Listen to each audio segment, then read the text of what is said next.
नमस्ते मित्रांनो, तर हे बघा आम्ही इकडे सकाळी आलो आहोत कालवी पकडण्यासाठी। कालवी म्हणजे इंग्लिशमध्ये याला ऑयस्टर असं म्हणतात।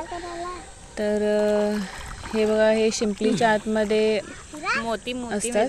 अशा शिंपल्या गोळा करायला लागतात। त्यानंतर फोडून त्यामध्ये ऑयस्टर मिळतात।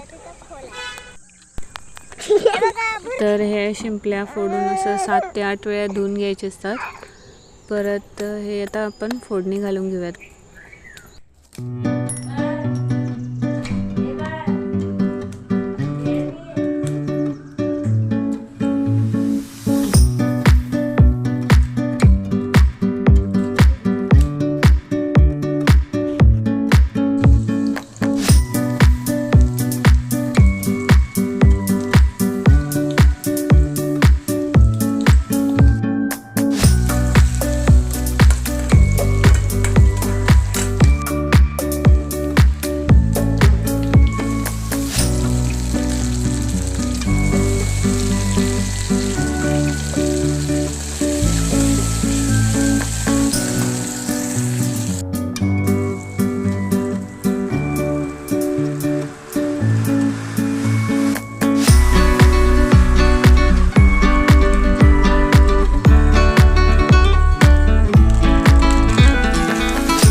तर याची अशी साधी भाजी सुद्धा छान लागते।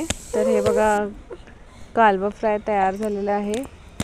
या तुम्ही सुद्धा खायला।